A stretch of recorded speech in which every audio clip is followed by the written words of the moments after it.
Medina রাষ্ট্র বুঝে? Medina রাষ্ট্র কাকে বলে? মদিনা সনদ অনুযায়ী মদিনা রাষ্ট্র করব।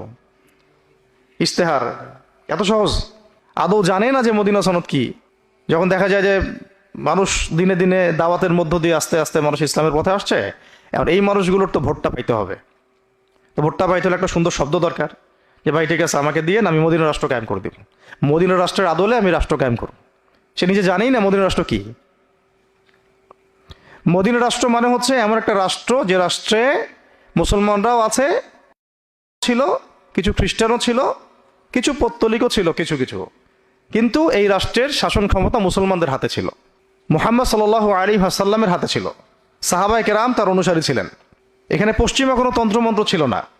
ওই জমিনটা আল্লাহর ছিল, ওখানে আল্লাহ পাকের বিধান বাস্তবায়িত হয়েছে, শরিয়া বিধান।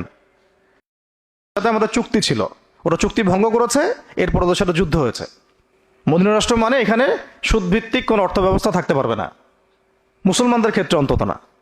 ইহুদিরা করলে করবে, ওটা ওদের বিষয়। মদিনা রাষ্ট্রকে সেটাই বোঝে না, মদিনা রাষ্ট্র কায়েম করতে চায়। মদিনা রাষ্ট্র মানে চুরি করলে চোরের হাত কেটে ফেলতে হবে। মদিনা রাষ্ট্র মানে হচ্ছে জিনা করলে প্রকাশ্যে 100 বেত্রাঘাত করতে হবে, প্রমাণ যদি হয়। প্রমাণ আবার হইতে হবে।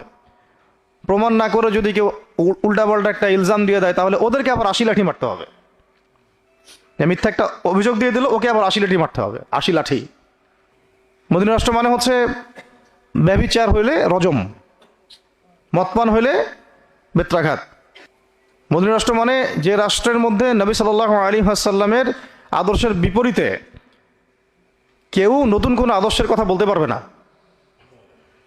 আর নতুন করে কেউ নবুয়ত দাবি করা তো বহুত দূরের কথা। কেউ মুরতাদ হয়ে গেলে মৃত্যুদণ্ড, ধর্ষণ করলে মৃত্যুদণ্ড, ডাকাতি করলে একদিকের হাত কেটে ফেলবে, একদিকের পা কেটে ফেলবে। মদিনা রাষ্ট্র বুঝে? মদিনা রাষ্ট্র কাকে বলে? মদিনা সনদ অনুযায়ী মদিনা রাষ্ট্র করব। ইস্তেহার এত সহজ? কেন সহজ না? কারণ এই রাষ্ট্রের জনগণের বুনিয়াদি ইসলামের যে আলো বা ইস্তেকামা, সেটা আমরা এখন পর্যন্ত হাসিল করতে পারি নাই। সবার আগে এই রাষ্ট্রের জনগণ মানে সমাজের জনগণকে অন্ততপক্ষে 5 ওয়াক্ত নামাজি বানাইতে হবে। দ্বিতীয় হচ্ছে শিক্ষা ব্যবস্থার মধ্যে কোরআন, হাদিস, আকীদা, সিরাতকে ঢুকাই দিতে হবে। দিয়ে প্রত্যেকটা ডিপার্টমেন্টে কোরআন, হাদিস, আকীদা, ফিকহ, ফরজে আইন এইসবের জ্ঞানে এই প্রজন্মকে জ্ঞানী করে তুলতে হবে, সমৃদ্ধ করতে হবে। অর্থনৈতিক বিষয়গুলোর মধ্যে থেকে সুদকে আস্তে আস্তে মাইনাস করতে থাকতে হবে। সুদী এনজিও, সমকামী এনজিও, এই সবগুলোর দরজা বন্ধ করে ফেলতে হবে।